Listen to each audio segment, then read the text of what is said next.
Dear students, we are passing through the chapter लॉर्ड्स spring.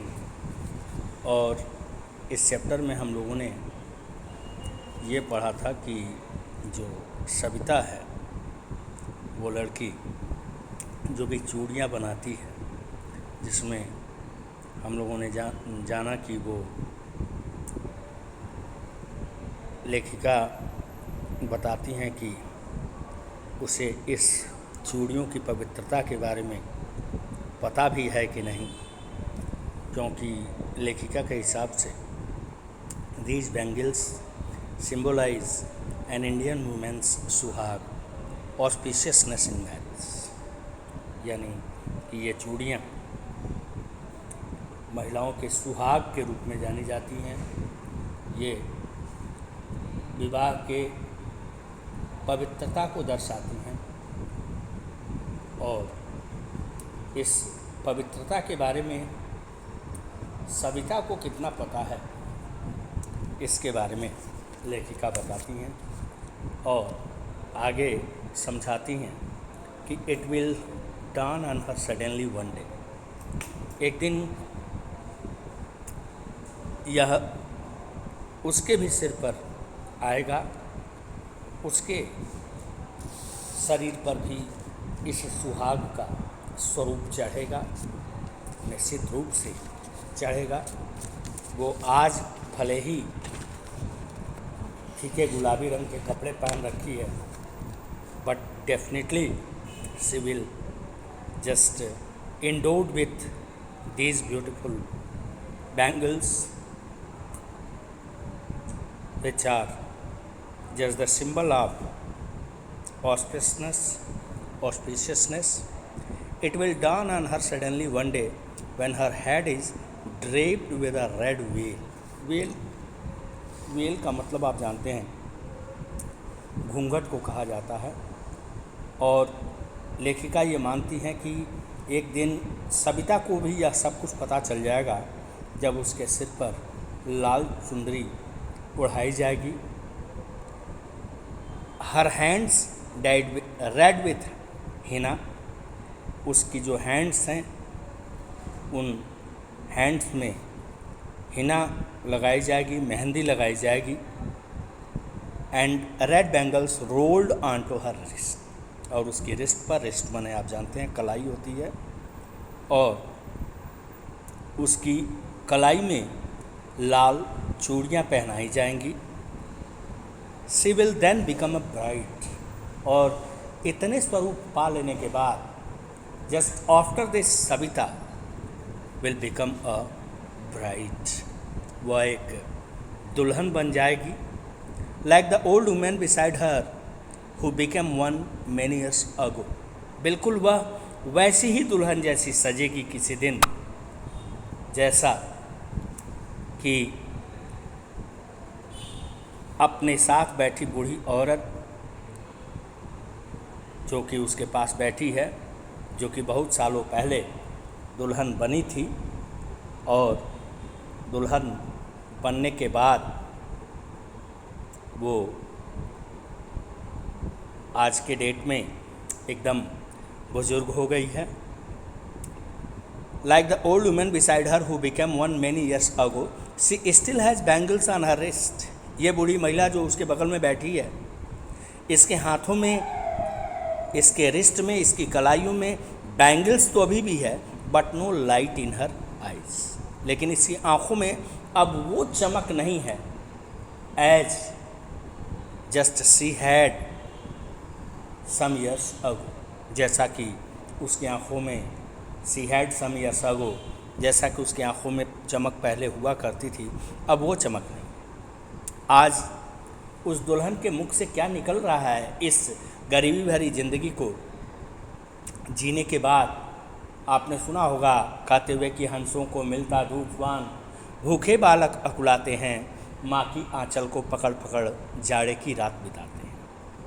ये जो आबादी है यहाँ फिरोजाबाद की, जो चूड़ियाँ बनाने में लगी है, इनके द्वारा एक बड़ा ही दारुण स्टेटमेंट आपको देखने को मिल रहा है। ये महिला कह रही है एक वक्त शेर भर खाना भी नहीं खाया। सी सेज, अब आप सोचिए कि वो कह रही है कि एक वक्त शेर भर खाना भी नहीं खाया। She says in a voice drained of Joy.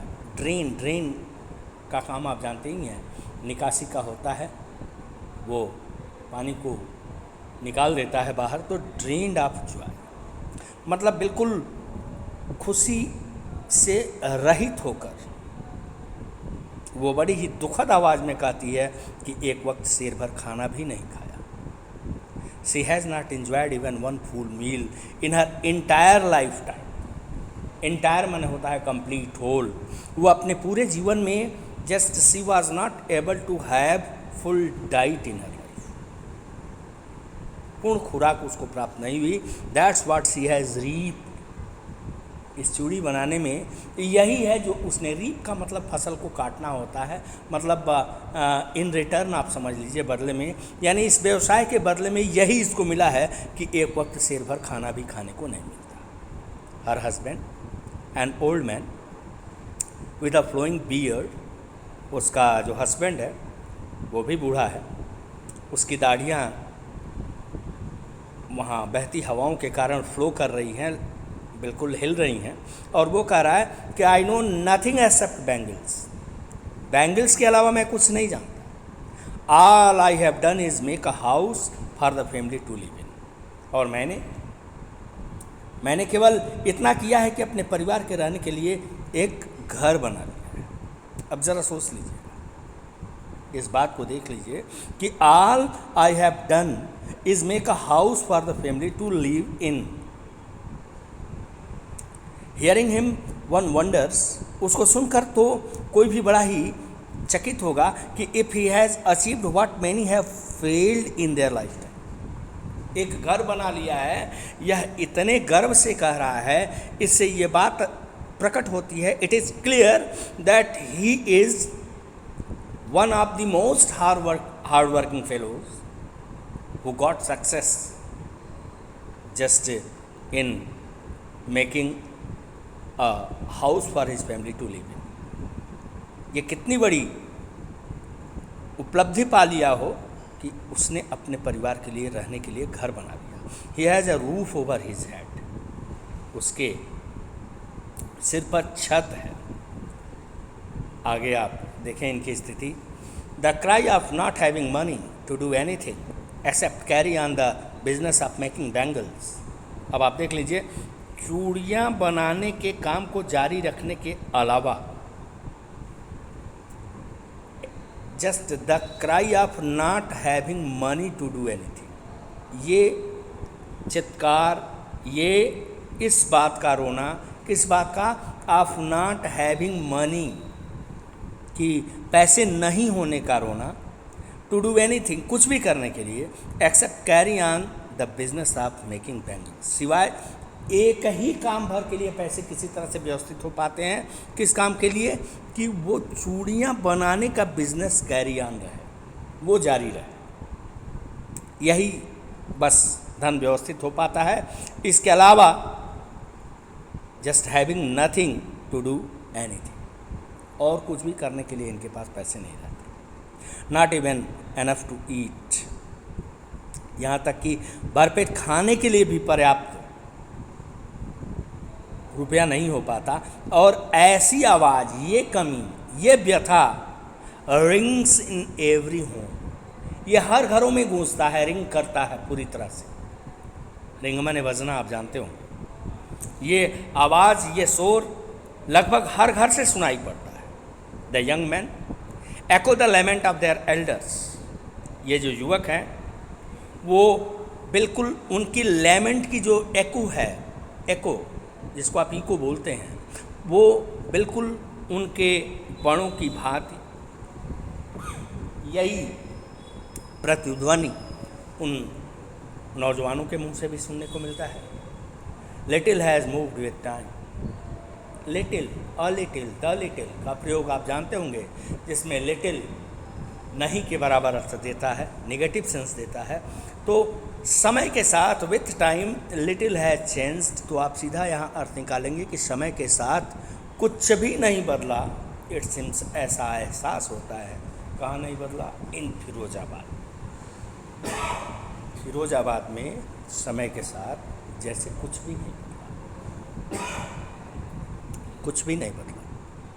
Years of mind numbing 12, numbness, senseless situation को कहते हैं, शून्य हो जाना। Mind numbing 12। अब आप सोचिए, यानी परसों से दिमाग को एकदम शून्य कर देने वाली, एक तरह से शून्य कर देने वाली, हाँ, नम्ब कर देने वाली, शून्य कर देने वाली जो 12 है, 12 माने होता है हार्ड वर्क, जो श्रम है, have killed all initiative and the ability to dream. इसने क्या किया है? किल्ड कर दिया है, बिल्कुल ख़त्म कर दिया है। क्या करने की? जो उनके अंदर स्वयं कुछ करने या सपने देखने की जो योग्यता है, जैसे वो योग्यता ही समाप्त हो। वो सिर्फ एक ही चीज़ जानते हैं कि पशुवत कार्य करो, और इस कार्य के बदले मिलता क्या है?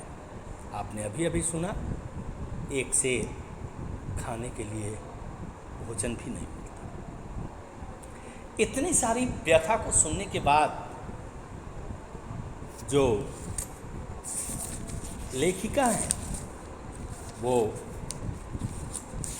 इससे कहती हैं, बताती हैं, एनिस यंग इन बच्चों से बात करते हुए समझाती हैं कि why not organise yourself into a cooperative.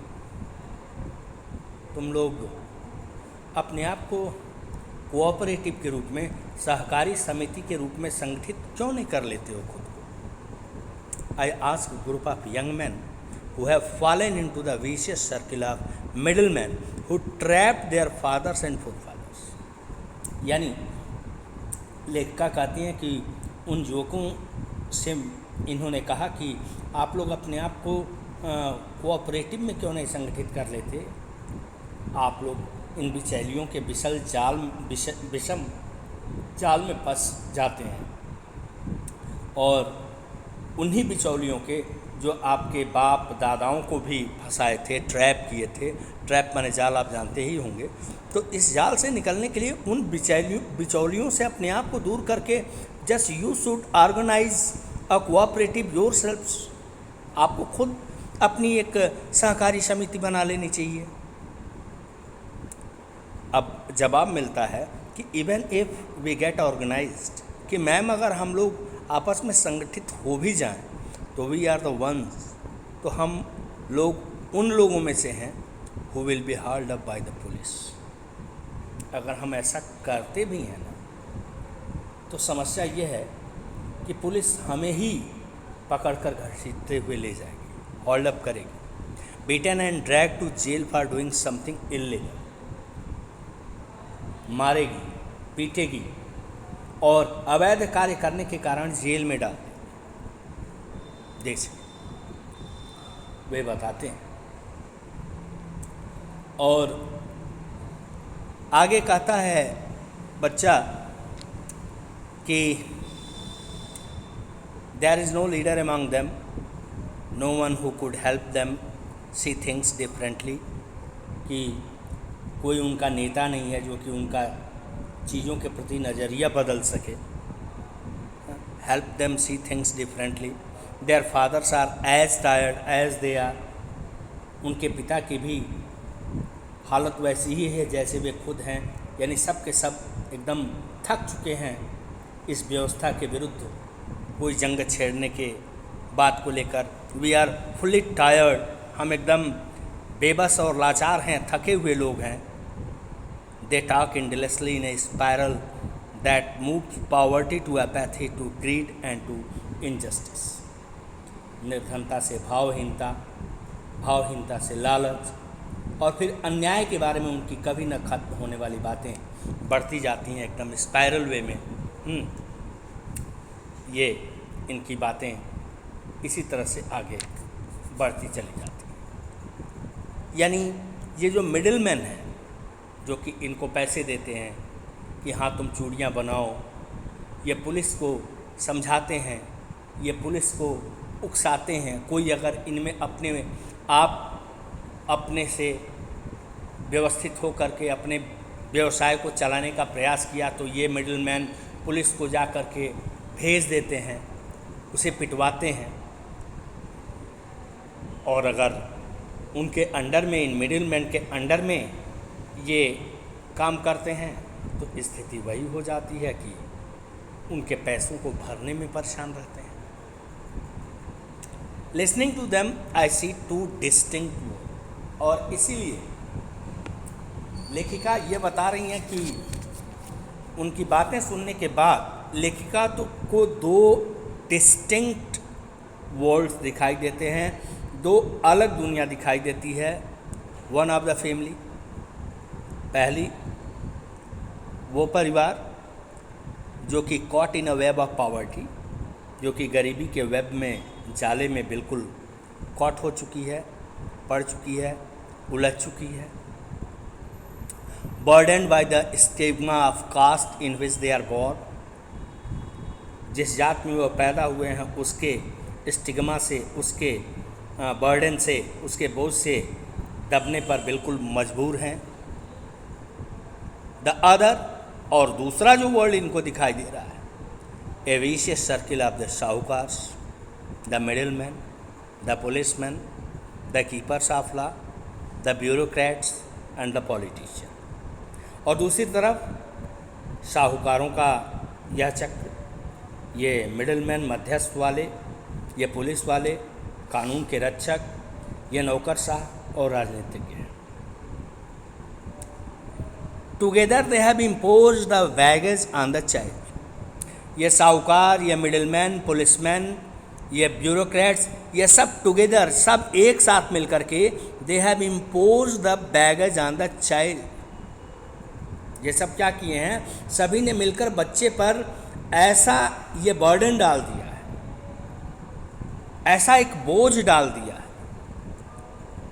एक ऐसा बैगेज इनके कंधे पर डाला है that he can not put down, जिस बोझ से ये बच्चा कभी उबर नहीं सकता, इस बोझ को उतार नहीं सकते ये बच्चे। Before he is aware he accepts it as naturally as his father. इससे पहले कि वो इन सब के बारे में जान पाए, इन जटिलताओं को समझें, उससे पहले ही उसे उतनी सरलता से स्वीकार कर लेते हैं जितना कि उनके माँ बाप ने स्वीकार किया। To do anything else would mean to dare. To do anything else would mean to dare. कुछ और करने का मतलब क्या है? कि साहस करना, इन मिडिल मैन, इन साहूकारों को चुनौती देना। और and daring is not part of his growing up. और प्रॉब्लम यह है कि ये चुनौती उनके पालन पोषण का भाग ही नहीं है, ये उनके मस्तिष्क में आ ही नहीं पाया, क्योंकि उनकी परवरिश ही गुलामी और दास्ता के स्वरूप में चलती चली जा रही है। When I sense a flash of it in Mukesh I am cheered। और इसीलिए लेखिका कहती हैं कि जब ये चमक मैं मुकेश की आंखों में देखती हूँ तो मुझे बहुत खुशी होती है।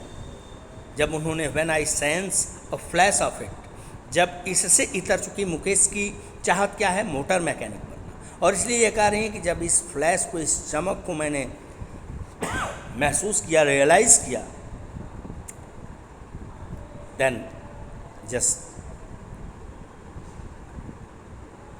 And young was much pleased because Mukesh said what कि I want to be a motor mechanic. He repeats he will go to a garage and learn.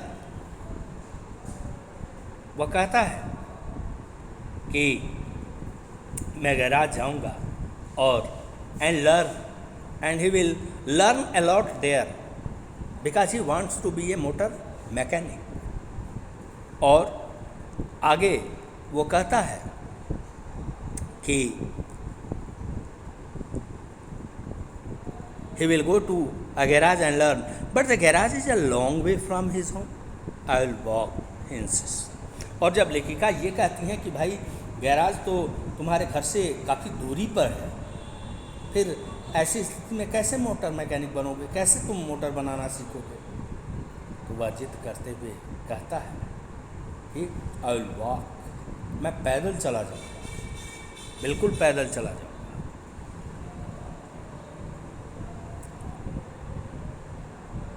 I will walk.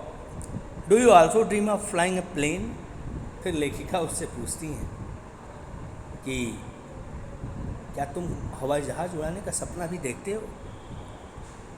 Mukesh से पूछती हैं. He is suddenly silent. इस पर मुकेश अचानक चुप सा हो जाता है,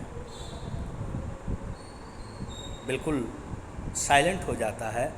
no, he says, staring at the ground. और ज़मीन की ओर घूरते हुए, धरती की ओर घूरते हुए वो कहता है नहीं, नहीं. In his small murmur there is an embarrassment that has not yet turned into regret. उसकी हल्की सी जो मर्मरिंग है, गुनगुनाहट है, उसमें घबराहट है जो कि अभी रिग्रेट में कन्वर्ट नहीं हुई है, जो कि अभी पश्चाताप में नहीं बदली है. और he is content to dream of cars that he sees hurtling down the street of his town. वह अपने शहर की सड़कों पर तेज़ी से दौड़ती कारों को देखकर जो है अपने इसी सपने से कि मैं मोटर मैकेनिक बनूंगा, इसी सपने से कंटेंट है, संतुष्ट है. वो अभी प्लेन के बारे में नहीं सोच रहा है, क्योंकि few airplanes fly over Firozabad के आसमान में नहीं के बराबर ही एयरप्लेन्स उसको दिखाई देते हैं. जो चीज़ें उसको दिखाई देती हैं अपने शहर की सड़कों पर, तेज़ रफ्तार से फर्राटे भरती हुई कारें, वह उनको देखते हुए एक स्वतंत्र चिंतन किया है कि वह मोटर मैकेनिक बनेगा. वह बिल्कुल अपने आप को इस बैंगल मेकर के भूमिका से अलग अपना जीवन प्रारंभ करेगा, ऐसा लेखिका महसूस करती हैं. और इस प्रकार इन विचारों के दर्द और पीड़ा को बड़ी ही बेहतर ढंग से लेखिका ने प्रस्तुत किया है. Tomorrow I will send you the question and answer based on the chapter, and then we will start the next chapter, which is deep water. Okay.